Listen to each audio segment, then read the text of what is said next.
Today on the Philly Talk podcast, we're going to talk about that amazing comeback, down 5-0, and then they win 6-5. The Phillies are living their best life, and we also got to talk about somebody else living his best life. No Joel Embiid, no problem. Tyrese Maxey with his career high and secures the second W for the Sixers.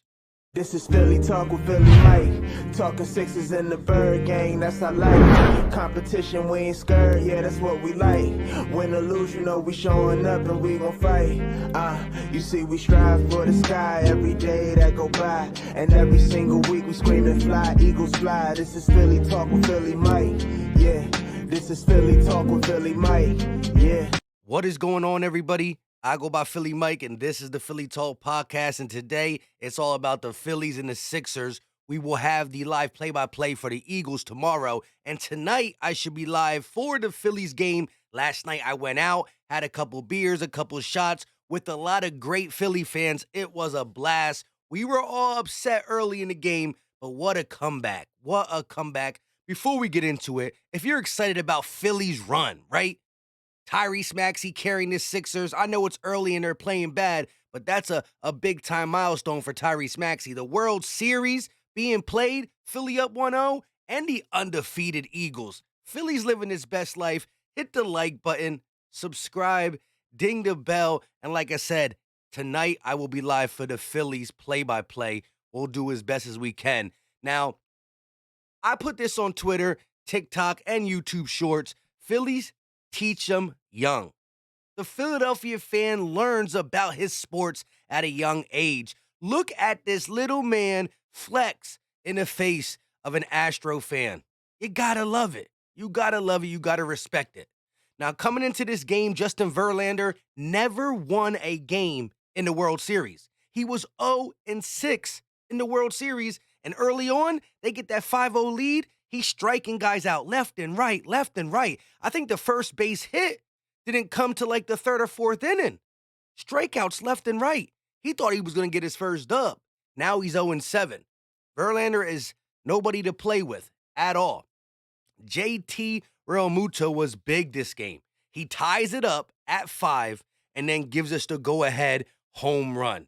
JT was a big component to this comeback.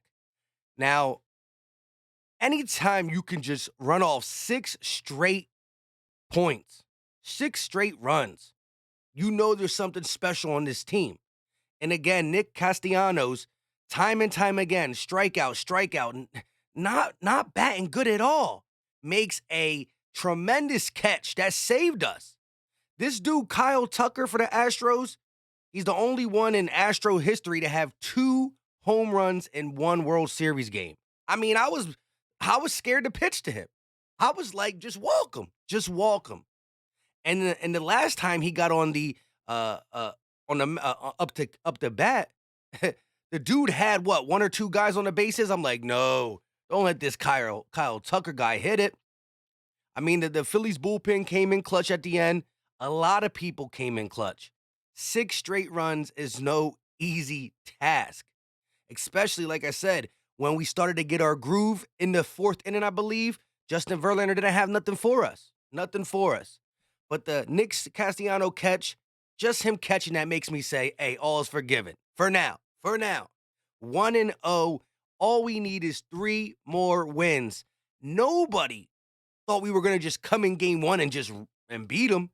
I seen takes from Astro fans, from the national media, that they thought that they really could sweep us, sweep the Phillies. I mean, being out in the environment I was yesterday, the way the game unfolded, you don't want to be biting your nails the whole game and looking at it like, dang, we getting smoked. But that comeback was thrilling. And we will be live for the game tonight. I just can't wait. It's not going to be easy, but the Phillies' epic run. I'm talking about just the whole playoffs run itself. They didn't think we were going to beat the Braves. The Cardinals, some people had us beating the Cardinals. But the Braves, the Padres, and now to come in here, game 1 of the World Series against one of the best pitchers and take your lumps early, but then JT, Hoskins with a couple plays. And then, hold up. Alex Bohm, that was a big time defensive play. I think probably, Nick Castellanos' catch was probably the biggest, but Alex Bohm, there was a chance. Actually, Alex Bohm's play was the biggest. That's what pretty much gave us the game. They had guys on base. I think though it was, I don't know if it was bases loaded, or I know that there was somebody on third. They were in a scoring position. Alex Bohm, boom, boom to first base. You're out. You're out. That Altuve steal though was crazy. The Altuve steal was crazy. Um, but at the end of the day, the Phillies continue to dig down deep and find what they need to get the dub. I love it. I love it. Now, before we get out of here, I still got to show love to Tyrese Maxey. He not only won a game against a pesky Toronto team that beat us down with Joel Embiid, he scored 44 points, his career high. Doc Rivers said he's the future, and for sure, he's the future. Now, you just want this to be more consistent, these type of performances. And again, Joel Embiid on the floor changes the way Doc runs his offense. Maxey has the ability to be a legit scorer in this league. I don't think he missed a shot in the first half. At one point, he was like 9 of 9. The dude shot 20 shots in this game. He took 20 shots. Maxey don't do that when the offense is going through Harden and Embiid. I don't care. Embiid is still Embiid. I'm not trying to say we don't need him. For sure we do. He got to get in shape. But Maxey has to be involved when Embiid's there, when Harden's running point. I don't care. He has to be involved. The way he was shooting the ball last night was spectacular. Catch and shoot, corner threes, parking lot threes, pull-ups.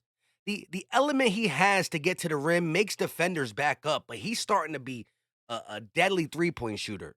And you need that. This is a shooting league.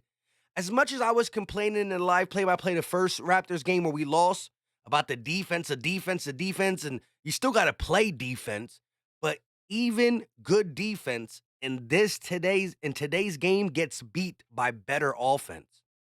Offense it's a shooting league. Everybody needs to learn how to shoot. And Maxey took a big jump, but his game just flows. When he's on, he's on. But the reason he had these opportunities, 20 attempts, was because Doc ran the offense through him. And I think you got to do that more even when Joel Embiid is there. Because if you run the offense through Maxey, well, guess what? Embiid's going to get better looks. I want this young man to take the hugest step this year to when we are in December, right? When football season's over and the real basketball season starts, like after the All-Star break, I want teams to be really game planning for Maxey because he's getting that much, because we're using him that much. The usage rate has to come up. In the Toronto Raptors game where we lost, he didn't even barely shoot. I think by the halftime, he attempted 4 shots at halftime? This kid has all the tools, the quick step, the finishing at the rim, the floater, the mid-range, the fadeaway, the three ball, catch and shoot, or a sidestep and create your own shot. The first quarter was over. He did a little hang-in free throw jump shot. Bang. Maxey deserves all the props. He just can't be forgotten about in the first half of games when the regular roster's there, because look at everybody else. No one really stepped up. I think Harris and Harden had in the teens, but that was the Maxey show, career high. And we only got 2 dubs on the season. For one of them dubs being without Joel Embiid, nobody would have thought that. That's why it was so easy to just fully pay attention to the World Series. Now, I didn't get to flip back because I was at a bar enjoying myself, but I kept checking the phone. I seen y'all tweeting at me. I seen y'all commenting on old videos like, do you see Maxey going off? He was. Maxey is him, and he's only going to get better, and he's learning at an accelerated rate. This dude was picked in the 20s. Man, do we got one. We have to figure out how to let him be him. Let him play with Harden, with Embiid. That has to be the focal point for Doc Rivers. If you can't see that Maxey got to still be Maxey, at all times. And I don't know what else to tell you. Doc keeps saying we want Maxey to be aggressive. Well, make him. Tell him, Maxey, do it. You a beast. Like I said, World Series tonight, Eagles game tomorrow. Sixers get their second win of the season. Hey, it's still great to be a Philly fan right now. Let me know your thoughts in the comment section. Again, I don't normally talk Phillies, but man, I was feeling it last night. I'm feeling it last night. Listen, we might have to do a Phillies jersey giveaway. Let us keep winning, and y'all keep commenting and liking. We might have to do a Phillies jersey giveaway. We gave an Eagles one. We gave a Sixers one. We might have to do a Sixers one too, but they got to start winning before we do that. Until next time, leave your thoughts. Even if you don't comment much, we're talking about a World Series, bro. Leave your thoughts, even if you're a casual baseball fan, because I'm not the biggest baseball fan. Like I said, I don't have enough time to cover all these channels, all these sports on the channel with my work and my family. But I watch. Don't watch them all. It's a long season. But man, let me know your thoughts. How do you feel just to be a Philly fan right now? Until next time, you know what time it is. We out. Peace.